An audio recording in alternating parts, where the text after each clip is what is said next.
Καλησπέρα, καλώς ήρθατε λοιπόν στο πρώτο βίντεο του Nightmare. Καλησπέρα. Σε αυτό το κανάλι κατά κύριο λόγο θα ασχολούμαστε με την αεροσφαίριση και θα κάνουμε κάποιες συνεντεύξεις για να γνωρίσουμε τους παίκτες της ομάδας μας. Ξεκινάμε λοιπόν με τον Γιώργο Νικολακόπουλο. Καλησπέρα. Ψευδόνυμο Fox. Fox to the Fox Village. Fox Trot. Το κάνουμε όσο πάει χειρότερο. Λοιπόν, πάμε λοιπόν να ξεκινήσουμε κάποιες βασικές ερωτήσεις, να σε γνωρίσουμε κιόλας. Λοιπόν, πρώτη ερώτηση, George. Πες μας λίγο πώς ανακάλυψες το Airsoft και τι σε ενθουσίασε αυτό το χόμπι. Πώς ανακάλυψα το Airsoft. Το Airsoft το ανακάλυψα το μακρινό 2009. Πρόσφατα. Ωραία. Είχες έρθει εσύ. Νομίζω θα σ' άφηνα απ' έξω. Όχι. Είχες έρθει εσύ, είχες αγοράσει το πρώτο Mi 4 σου τότε. Είχες έρθει, μας το είχες δείξει. Και κλασική ανάπηρη, τι είπαμε, γαμάτο, θα πάρουμε κι εμείς. Και πήραμε. Τρομερή ιδέα. Έτσι λοιπόν, πήραμε κι εμείς τα πρώτα μας Mi 4. Στην αρχή τα βασικά, όπλο, μπαταρία, ένα σακουλάκι μπίλιες, γυαλιά, πάνω απ' όλα. Και ξεκινήσαμε να παίζουμε. Τι είναι αυτό που σε ενθουσιάζει σε αυτό το χόμπι? Η αδρεναλίνη, το γέλιο και η πλάκα με τους συμπαίκτες σου, το ότι πάρτα, σε έβγαλα, όχι με έβγαλε. Ναι, το κλασικό φαινόμενο. Το κλασικό. Και του σου δίνει μια αληθοφάνεια των σαν αγόρια, ρε παιδί μου, που έχεις παίξει πολεμικά παιχνίδια, Counter Strike και όλα αυτά τα καλά. Κλασικά. Αυτό, ότι μπαίνεις στο ρόλο. Σε βγάζει από την οθόνη ουσιαστικά. Σε βγάζει από την οθόνη, ναι, στη και φύση. Είναι πάνω σου μετά, ό,τι κάνεις εσύ. Ναι, δεν χειρίζεσαι, δεν έχεις ένα τηλεχειριστήριο, έχεις πλέον actually το όπλο. Αυτό. Ωραία, πάμε παρακάτω. Λοιπόν, πόσα χρόνια ασχολείσαι με το Airsoft και πώς έχει εξελιχθεί το παιχνίδι για σένα, ναι? Όπως είπα, ξεκίνησα το 2009. Βέβαια, υπήρξε μία παύση αρκετών χρόνων. Για προσωπικούς λόγους, δεν μπορούσα να συνεχίσω. Ξεκινήσαμε πάλι το Airsoft. Βασικά έγινε παύση από το... ξεκινήσαμε το 9. Έπαιξα μέχρι το 16 νομίζω. Το 15-16 κάπου εκεί. Και άρχισα πάλι το 24. Τι με ρώτησες μετά, ότι ποια ήτανε? Ποια ήταν η εξέλιξή σου? Η εξέλιξή μου, όπως καταλαβαίνεις, επειδή είχα σταματήσει ένα αρκετό διάστημα, θεωρώ ότι το 24 που ξεκίνησα ξανά, κάποια πράγματα για μένα ήταν τα ίδια. Γιατί... Ναι, ουσιαστικά είναι υπερπατημένη του Airsoft που λέμε, είναι κάποια πράγματα σαν το ποδήλατο, δεν τα ξεχνάς. Δεν τα ξεχνάς. Απλά αλλάζουν τα άτομα, ο εξοπλισμός σου, αλλά ανεβάζουν αυτά το επίπεδο ουσιαστικά. Δηλαδή δεν έχει καμία σχέση το 16 που σταμάτησα εγώ, το τι κυκλοφορούσε στην αγορά, με το 24 πλέον και 25 που παίζουμε. Θεωρείς ότι ο εξοπλισμός σου έχει δώσει παραπάνω skills, δηλαδή σε έχει κάνει πιο γρήγορο, οι αντιλήψεις σου έχουν αλλάξει μέσα στον χώρο, δηλαδή η αντίληψη του χώρου? Κοίταξε, θεωρώ ότι όλα είναι βάση εμπειρίας και εννοείται πηγαίνει και ο εξοπλισμός μετά. Εννοείται ότι ο εξοπλισμός είναι πολύ καλύτερος από αυτός που ήταν πριν 10 χρόνια και πριν 15 χρόνια. Αλλά εννοείται ότι η εμπειρία σε βοηθάει και το πώς θα κινηθείς και ουσιαστικά ο εξοπλισμός σου δίνει το κάτι παραπάνω που θα σε βοηθήσει. Σου δίνει μια ταχύτητα, ας πούμε, παράδειγμα, έχει αυξηθεί πάρα πολύ ταχύτητα αντίδρασης. Ναι. Δηλαδή από τη στιγμή που θα δει το μάτι μας τον αντίπαλο μέχρι τη στιγμή που θα πατήσουμε τη σκανδάλη και θα εκτοξευτεί το πιλάκι. Ωραία, λοιπόν, πάμε στην τρίτη ερώτηση. Ποια είναι η αγαπημένη σου ανάμνηση από κάποιο παιχνίδι? Η αγαπημένη μου ανάμνηση είναι το πρώτο μου public παιχνίδι, ήταν το 2011 στο hotel. Ό,τι είχες γίνει 18 αν θυμάμαι καλά, έτσι. Ναι, ό,τι περιμέναμε, έπαιζες... Ήταν λίγο cheat, ήταν 18 παρά εβδομάδα, ας πούμε. 18 παρά εβδομάδα, οκ. Ήταν λίγο cheat. Αλλά ναι, ήταν το πρώτο μου ουσιαστικά παιχνίδι που αλλιώς είναι να παίζουμε εμείς 10 άτομα και αλλιώς είναι τώρα να πηγαίνεις να βλέπεις 100. Σίγουρα, είναι μεγάλη και διαφορά. να είσαι στο πεδίο με 100 άτομα. Αυτή ήταν η αγαπημένη μου ανάμνηση, γιατί εντάξει, ήταν και το πρώτο, ήταν Κάπου εδώ να πούμε ότι η ομάδα ξεκινώντας κλείστηκε στο πεδίο της με σκοπό πρώτον να γίνουμε καλύτεροι, να μάθουμε καλύτερα. Να δουλεύουμε ένας με τον άλλον. Ακριβώς, να μάθουμε να υπακούμε στους κανονισμούς του Airsoft, γιατί πάρα πολλοί παίχτες τους χτυπάει το μπιλάκι. Αυτό γινόταν πιο παλιά τώρα, έτσι. Τώρα είναι λιγότεροι αυτοί οι παίχτες σίγουρα. Ακόμα γίνεται, αλλά από λιγότερους παίχτες σίγουρα. Παλιά, ας πούμε, είχες τον ενθουσιασμό να παίξεις. Όσο έχεις έναν ενθουσιασμό να παίξεις, θα πεις εντάξει, μωρέ, και ένα μπιλάκι δεν έγινε κάτι τώρα. Πράγμα που δεν το θέλαμε. Θέλαμε να είμαστε δίκαιοι όταν θα βγούμε σε ένα public game. Με σκοπό να είμαστε σωστοί στα άτομα που μας έχουν καλέσει ή έχουμε βρεθεί. Γιατί το Airsoft βασίζεται πάνω απ' όλα, τουλάχιστον η γνώμη μου, είναι ότι το fair play που θα παίξεις εσύ έχει να κάνει με το σεβασμό που δείχνεις στους αντιπάλους. Εντάξει, και εμείς υπάρχουν φάσεις ή περιπτώσεις που ένα μπιλάκι μπορεί να μην το έχεις καταλάβει. Αλλά ο κύριος λόγος είναι ότι ακόμα και από σπόντα να την έχεις φάει, αν δεν είσαι σίγουρος ή υπάρχει μία στο εκατομμύριο, βγαίνεις. Καλύτερα να βγεις. Καλύτερα να βγεις, και κάπως έτσι το επιλέξαμε να το κάνουμε και σαν ομάδα, για να είμαστε εντάξει στους ανθρώπους που πάμε να βρούμε στα public παιχνίδια. Πάμε για την τέταρτη ερώτηση. Μπορείς να μας πεις λίγο για τον εξοπλισμό σου, τι είδου όπλα και τι αξεσουάρ χρησιμοποιείς? Ναι. Ξεκινάμε κλασικά με μια ενδοεπικοινωνία που είμαστε συνδεδεμένοι όλη η ομάδα. Ένα vest γυλαίκο με τις θήκες μου για τις γεμιστήρες μου, φαρμακείο, τη θήκη για τη χειροβομβίδα μου. Έχω χειροβομβίδα μια Tectonic των 7 βολών. Από όπλα έχω main όπλο. Main όπλο έχω το SSR9 από τον Novritsch. Δεν το έχω πειράξει. Ένα σκοπευτικό απλό πάνω και ένα magnifier. Αυτά. Και από sidearm? Sidearm έχω πάλι από Novritsch, το TP22, και έχω και ένα Glock 19. Μια ερώτηση που δεν είναι μέσα στις ερωτήσεις που έχω βάλει. Θα πάρεις την αντιπροσωπεία του Novritsch στην Ελλάδα? Προσπαθώ, δεν μου τη δίνει. Μάλιστα. Λοιπόν, μάθαμε λοιπόν και για τον εξοπλισμό σου. Τι σε κάνει να συνεχίζεις να παίζεις Airsoft και ποια είναι τα κίνητρά σου? Τι με κάνει? Λοιπόν, αυτή είναι ωραία ερώτηση, γιατί καλό θα είναι ότι και όποιος δεν έχει παίξει και θέλει να το δοκιμάσει, να σκεφτεί απλά το ότι δεν ξέρω αν πολύ φαίνεται, εμείς είμαστε έξω στη φύση αυτή τη στιγμή. Βγαίνεις από το σπίτι σου, από την οθόνη σου, πας σε ένα πεδίο, π.χ. εδώ πέρα είναι ένα urban πεδίο, έχει και κτίριο και δάσος. Σε κάνει να βγαίνεις λοιπόν, να ξεκολλάς και από την οθόνη του σπιτιού σου και από το ίδιο στο σπίτι μέσα. Έρχεσαι εδώ πέρα, συναντάς 10 άτομα τα οποία περνάς ωραία, ξεχνιέσαι, ξεχνάς προβλήματα. Αυτός είναι ένας πολύ βασικός λόγος που συνεχίζω και παίζω, γιατί ξεχνιέμαι, κάνω κάτι διαφορετικό, κάνω κάτι για μένα. Να πούμε ότι είναι σαν άθληση, έτσι. Δηλαδή το Airsoft, επειδή ανεβάζεις παλμούς και έχεις τρέξιμο και φόρτο.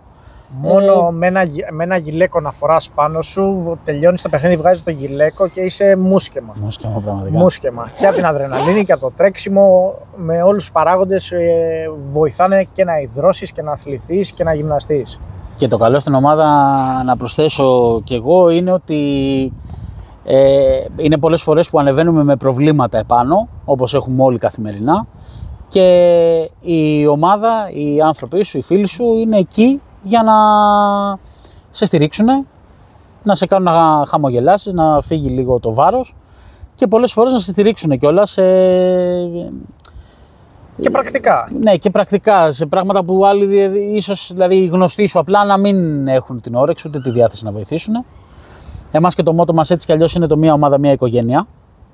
Γιατί είμαστε, δηλαδή το πρόβλημα του ενός είναι πρόβλημα όλων.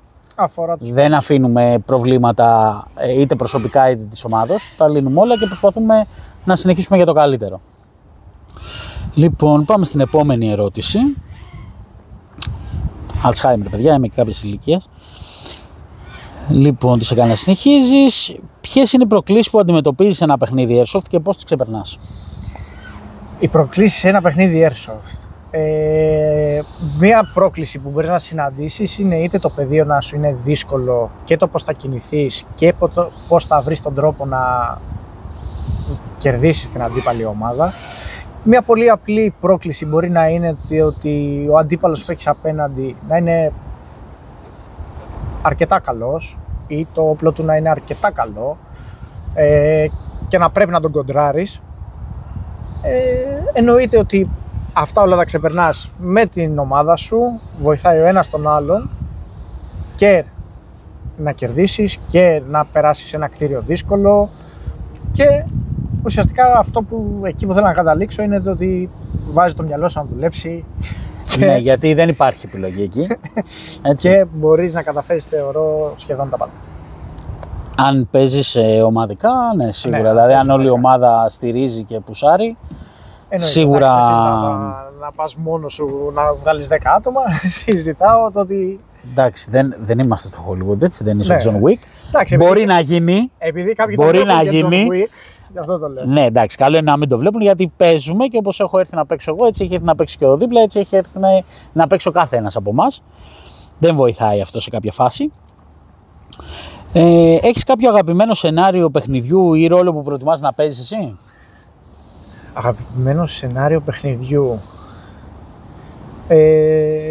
Και Capture the Flag μου αρέσει πολύ και με hostages να πρέπει να τους βρεις, να τους ελευθερώσεις, μετακινήσεις, Κάποιος ρόλος που σου αρέσει έναν, να αναλαμβάνεις τα παιχνίδια? Περισσότερο είναι υποστηρικτικός ο ρόλος ο δικός μου, δεν θα πάω ποτέ να κάνω full επίθεση, προτιμάω να καλύψω τον άγγελο, να περάσει από ένα διάδρομο, να τον καλύψω είτε δεξιά του είτε αριστερά του, γενικά τις στρατηγικά σημεία. Σημεία. Ωραία, πάμε παρακάτω λοιπόν. Πώς προετοιμάζεσαι για ένα παιχνίδι Airsoft και αν υπάρχουν κάποιες συγκεκριμένες στρατηγικές ή τεχνικές που ακολουθείς πριν το παιχνίδι? Δεν υπάρχει καμία συγκεκριμένη στρατηγική που ακολουθώ πριν το παιχνίδι. Ετοιμάζομαι, πάω στο πεδίο, βρίσκω τα φιλαράκια μου, συζητάμε, λέμε τις μαλακίες μας, γελάμε και όταν έρθει η στιγμή φτιάχνουμε το σενάριό μας σωστά, το ακολουθάμε. Κάποιες φορές βγαίνει, κάποιες φορές δεν βγαίνει. Κάποιες φορές δεν βγαίνει καθόλου. Κάποιες φορές δεν βγαίνει καθόλου, εννοείται. Πάμε λίγο να μου πεις τι συμβουλές θα έδινες σε κάποιον που σκέφτεται να ξεκινήσει το Airsoft για πρώτη φορά. Τι συμβουλές θα έδινα? Να το κάνει πραγματικά. Η συμβουλή για μένα είναι να πάρει σωστό εξοπλισμό, σωστά γυαλιά με πιστοποιήσεις, ένα καλό άρβιλο και ένα όπλο μέχρι τα επιτρεπόμενα όρια, π.χ. για CQB μέχρι 350 fps, 345 με 350 fps, και μετά είναι και στο χέρι του καθενός και το που θέλει να το εξελίξει και που θέλει να το φτάσει και το τι παίχτης θέλει να γίνει. Ποιες είναι οι μελλοντικές σου φιλοδοξίες στο χώρο και αν υπάρχουν κάποιοι στόχοι ή όνειρα που θα ήθελες να εκπληρώσεις? Φιλοδοξίες στο χώρο. Θα ήθελα κάποια στιγμή αυτό το άθλημα επιτέλους να αναγνωριστεί πλήρως στην Ελλάδα. Να μην σκεφτόμαστε ότι θα πάμε σε ένα πεδίο, θα έρθουν να μας κόψουν, επειδή δεν ξέρει πολλοί κόσμος στην Ελλάδα το Airsoft. Το βλέπουν σαν επικίνδυνο. Το θέμα είναι ότι η φιλοδοξία μου είναι κάποια στιγμή αυτό, όπως είπα, να αναγνωριστεί πλήρως και να μπορούμε να παίζουμε είτε σε ειδικά διαμορφωμένους χώρους είτε σε κάποια πεδία τα οποία έχουν πράσινο άπλετο και να μπορούμε να παίζουμε ελεύθεροι. Να πούμε και εδώ πέρα ότι η Ελλάδα είναι μια χώρα η οποία ο πληθυσμός είναι αρκετά γερασμένος. Οπότε είναι πιο δύσκολο να αναγνωριστεί το Airsoft όπως έχει γίνει σε άλλες χώρες που παίζουν μια χαρά. Είναι και λίγο θέμα νοοτροπίας. Ναι, πιστεύω ότι... ναι. Παίζουν όλα ρόλο. Ναι. Παίζουν όλα ρόλο. Εντάξει, επειδή είναι κλασικό ότι η Ελλάδα είναι και 100 χρόνια πίσω από όλες τις άλλες χώρες που παίζουν. Μια ερώτηση που δεν την έχω, αλλά μου βγήκε τώρα, είναι ότι πιστεύεις ότι με όλες τις ακρότητες που ζούμε τα τελευταία χρόνια, δηλαδή αν πεις μια καλή κουβέντα παράδειγμα για τη χώρα σου, μπαμ αυτομάτως κρίνεσαι σαν μια ομάδα ανθρώπων. Αν πεις κάτι άλλο, κρίνεσαι σαν το άλλο άκρο, ας πούμε. Πιστεύεις ότι και αυτό παίζει κάποιο ρόλο? Γιατί είμαστε ένα άθλημα το οποίο, καλός ή κακός, είναι πιο κοντά στο στρατό, ας το πούμε έτσι. Θα μου πεις και το paintball το ίδιο είναι, Ναι, αλλά... κοίταξε, πιστεύω ότι είναι στον άνθρωπο, δεν έχει να κάνει. Όπως εγώ θα πω την άποψή μου, έτσι και εσύ μπορεί να την πάρεις στραβά αυτό που είπα, έτσι ο άλλος δίπλα σου να το πάρει σωστό αυτό που είπα. Ναι. Θεωρώ ότι είναι ξεκάθαρα στον άνθρωπο. Είναι ένα άθλημα το οποίο από τη στιγμή που είναι αναγνωρισμένο σε άλλες χώρες, καλό θα είναι σιγά σιγά να αρχίζει και στην Ελλάδα πλέον να αναγνωρίζεται όχι σαν κάτι παράνομο, απλά σαν ένα άθλημα όπως όλα τα άλλα. Σωστό. Θα συμφωνήσω μαζί σου απόλυτα. Και πάμε για την τελευταία ερώτηση. Πώς βλέπεις την κοινότητα του Airsoft γενικά και αν υπάρχουν θέματα που θα ήθελες να αλλάξουν ή να βελτιωθούν? Την κοινότητα του Airsoft. Καλώς ή κακώς η Ελλάδα έχει μια αρκετά μεγάλη κοινότητα Airsoft σε πολλές περιοχές, όχι μόνο εδώ Αθήνα. Και στην Κο και στη Ρόδο και στην Κόρινθο και σε αρκετά νησιά. Εγώ θα πω ότι από άκρη σ' άκρη πλέον, ναι. ευτυχώς έχουμε για Αλεξανδρούπολη, είμαστε πλέον πολλοί, είμαστε παντού. Παίζει πάρα πολλοί κόσμος. Καλώς ή κακώς πλέον στην Ελλάδα είμαστε πάρα πολλοί που παίζουμε, από άκρη σ' άκρη. Καλό θα ήταν ουσιαστικά να υπάρχει μια ίδια νοοτροπία για το παιχνίδι και για τα παιδεία και για τον τρόπο που θα παίξουμε. Εγώ με τη σειρά μου να πω το εξής, ότι είμαστε πάρα πολλά πλέον τα άτομα στην Ελλάδα που παίζουμε. Εγώ θυμάμαι γιατί είμαστε και από τις πρώτες ομάδες που ξεκινήσαν στην Ελλάδα και είμαι και από τους πρώτους παίχτες που ξεκινήσανε, όπως και εσύ. Να πω ότι κάποια στιγμή μαζευόμασταν 50 άτομα σε ένα πεδίο, θυμάσαι, και το θεωρούσαμε πανελλήνιο. Ναι, Ήτανε τρομερό, δηλαδή ανεβαίναν άνθρωποι από την Πάτρα ή κατεβαίναν, ας πούμε, από τη Λαμία και λέγαμε όλοι... Η πόρτα μόνη της. Γιόλο.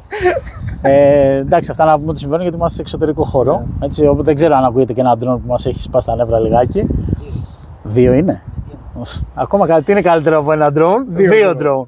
Λοιπόν, ναι, είναι αυτό που σου είπα στην αρχή της συνέντευξης, ότι είναι τελείως διαφορετικά τα πράγματα τότε με τώρα. Τότε είναι αυτό που λες, μαζευόμασταν 50 άτομα και λέγαμε μαλάκα. Κάτω. Λέγαμε, στο μαλάκα θα το κρατήσω. Φίλε, τι γίνεται εδώ πέρα? Και τώρα πας μία Κυριακή, ας πούμε, στο χοτέλ και θα βρεις 100 με 120 άτομα σίγουρα. Και συν όλα τα άλλα παιδιά που υπάρχουν. Ναι, θα μπορέσεις να παίξεις άνετα με ένα τηλέφωνο. Ναι. Που παλιά δεν υπήρχε αυτό, έτσι. Να πούμε. Και πιο παλιά που ήταν ακόμα. Δεν είχε ακουστεί το Airsoft ούτε για αστείο. Έτσι, δηλαδή, εγώ όταν το ξεκίνησα το ανακάλυψα, θυμάσαι, επειδή. Εντάξει, θα τα αναφέρουμε αυτά και στην ιστορία της ομάδας. Θα κάνουμε και μια άλλη ενότητα που θα είναι η ιστορία της ομάδας. Που εκεί θα είμαστε όλοι που ξεκινήσαμε μέχρι και το πώς έχουμε φτάσει εδώ. Το ανακάλυψα σε ένα περιοδικό αυτοκινήτου, το οποίο του είχε αφιέρωμα. Δηλαδή, ό,τι είχα βγει από το στρατό, πάω και παίρνω αυτό το περιοδικό που... Για τα αυτοκίνητα, δεν το παίρνεις για το Airsoft? Όχι, πιο Airsoft, γιατί ήξερα τι είναι το Airsoft. Απλά είχε ένα CD με ένθετο μέσα. Οκ, so what. Και κάνουμε μια... Μπράβο, βάζουμε το CD να δούμε τα καγκουριλίκια τα ωραία και ξαφνικά στο τέλος του CD υπάρχει αφιέρωμα για το Airsoft. Airsoft? Τι είναι Airsoft? Μην βρίζεις. Λοιπόν, και το είδα και παθιάστηκα. Οπότε φαντάζομαι ότι τότε η κοινωνία μας ήταν πάρα πολύ στριμωγμένη. Αλλά τότε τα βρίσκαμε. Αυτό που θέλω να πω είναι ότι είναι υπερβολικά καλό που έχει ανοίξει τόσο πολύ η κοινωνία μας. Σίγουρα τώρα, επειδή είμαστε και παραπάνω άνθρωποι, δεν μπορούμε να ταιριάζουν τα μυαλά μας. Δηλαδή, δεν μπορείς να ταιριάξεις, ας πούμε, σε μια εταιρεία, μέσα στην οικογένεια, μέσα στο σόι μας. Τα μυαλά του θείου δεν είναι τα ίδια με τα δικά μου, ας πούμε, ή οτιδήποτε. Αλλά μπορούμε να βρούμε μία μέση λύση για όλους, να ταιριάζουν με... Κάτι το οποίο είναι σε έναν άξονα, ρε παιδί μου. Πάρα πολύ δύσκολο, θεωρώ. Και να αφήσουμε λίγο αυτό το εγώ. Δηλαδή, φτάνει πια. Εντάξει. Πάμε να κάνουμε όλοι κάτι όμορφο, κάτι κοινό. Έτσι κι αλλιώς, το μπιλάκι το δικό μου που φεύγει εδώ στην Αθήνα, με το μπιλάκι των παιδιών που φεύγει στη Θεσσαλονίκη, είναι το ίδιο μπιλάκι. Χρησιμοποιούμε ακριβώς τα ίδια μέσα και δεν έχουμε χωρίσουμε και κάτι στο κάτω-κάτω. Τώρα αν κάποιος είναι καλύτερος από τον άλλον, ας μείνει στο πεδίο για να κάνουμε το χαβαλέ μας και να προχωράμε. Μα εννοείται πάντα θα υπάρχει κάποιος καλύτερος από σένα και εννοείται ότι δεν έχεις να χωρίσεις και τίποτα με αυτόν που σε πετυχαίνει ή με αυτόν που πετυχαίνεις. Το παιχνίδι είναι αυτό που είπαμε, βασίζεται στο fair play. Δεν έγινε και κάτι άμα με βγάλεις, δεν έγινε και κάτι άμα σε βγάλω. Σε μισή ώρα θα ξαναμπούμε και θα ξαναπαίξουμε. Και δεν νομίζω ότι υπάρχει και κάτι καλύτερο από το να βρεις κάποιον καλύτερο απέναντί σου. Αυτό είναι. Σε βοηθάει να γίνεις εσύ καλύτερο. Μπράβο. Ναι, η εξέλιξη βρίσκεται με το να βρω κάποιον ο οποίος είναι καλύτερος από μένα. Δεν θα πάω. Τουλάχιστον αυτή τη λογική έχουμε εμείς. Ότι δεν θα πάω να τον κράξω για να τον κατεβάσω. Όχι, αν κάποιος είναι δυνατός παίκτης, είναι πάρα πολύ καλός. Μπράβο του, μαγιά του, θέλω να βρεθώ απέναντί του. Γιατί το να μπορέσω να τον βγάλω 1, 2, 5, 10 δεν σημαίνει ότι εκείνος έγινε χειρότερος. Σημαίνει ότι εγώ κατάφερα να γίνω καλύτερος, να με τραβήξει ουσιαστικά αυτός ο πολύ καλός παίκτης, να φτάσω στο επίπεδό του. Μπράβο. Μόνο έτσι νομίζω ότι υπάρχει εξέλιξη σε όλα, παιδιά. Δηλαδή δεν υπάρχει ανταγωνισμός, εξέλιξη υπάρχει μόνο. Συμφωνούμε? Συμφωνούμε. Κάπου εδώ λοιπόν θα σας αφήσουμε. Ευχαριστούμε πάρα πολύ. Ευχαριστούμε πάρα πολύ. Ήταν το πρώτο. Είναι το πρώτο επεισόδιο. Είναι το πρώτο βίντεο, το πρώτο επεισόδιο. Δεν ξέρουμε αν το κάνουμε σωστά, αν το κάνουμε λάθος. Δεν ξέρουμε τίποτα. Ό,τι βγήκε, παιδιά. Ζητάμε συγγνώμη κιόλας. Ένα τεράστιο συγγνώμη. Για αυτό που βλέπετε στην κοινότητα του Airsoft.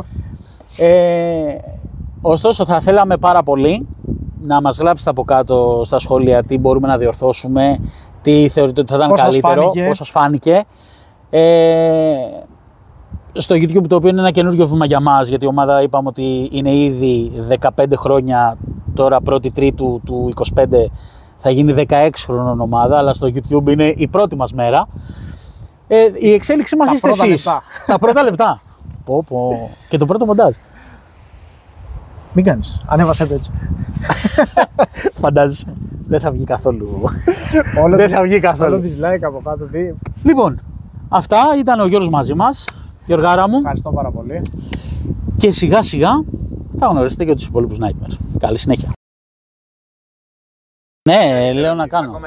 Ναι, θα έχει γέλιο. Ξέρεις κάποιες σκηνές που θα βγαίνει ή κάνα σαρδάμ, κάνα τέτοιο. Το γαμάτο ξέρεις ποιο είναι, ότι η σημαία είναι έτσι. Έχει πάθει κεφαλικός. Θα βγάλουμε όλοι έτσι. Θα γυρνάμε έτσι. Για φέρω να δω κάτι έτσι στο περίπου. Όχι, δεν σου δείχνω. Γιώργο, εδώ κάνουμε σοβαρές δουλειές. Τι πιο εκεί ρε μαλάκα, άσε μας τώρα, background θέλουμε να την έχουμε. Δεν φαίνεται η σημαία. Εσύ περιμένεις να κάνουμε YouTube κανάλι με 2.500 subscribers με τη μία. Πάρτα. Να κάνω εγώ το background. Λοιπόν, Γιώργο, Πες το έτσι. το χειρότερο είναι ότι επειδή έχω δυσλεξία, είναι πολύ δύσκολο να τα διαβάζω. Και δεν τα έχω διαβάσει. Θες να τα διαβάζω εγώ, να τα απαντάω εγώ και να μου πεις αν συμφωνείς. Να μου λες Ναι, έτσι έγινε, ξέρετε. Σε αγαπώ πολύ, πολύ. Δώσ'. Γεια σου Κώστα. Λοιπόν, έλα, σοβαρευτείτε λίγο. Καλά, έχω ξεκινήσει να δίνω συνέντευξη και έχεις το Γρηγόρη και το μπροστά μας. Μόνο το Γρηγόρη έκανε χορηγία. Πάμε λοιπόν να ξεκινήσουμε κάποιες βασικές ερωτήσεις, να σε γνωρίσουμε κιόλας.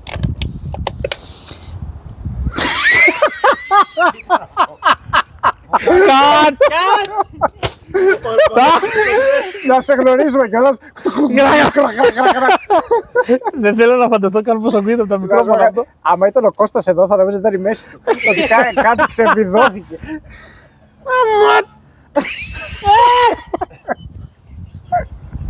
Εντάξει, θα με πάρει τηλέφωνο η άλλη 9 ώρα το βράδυ θα με δω.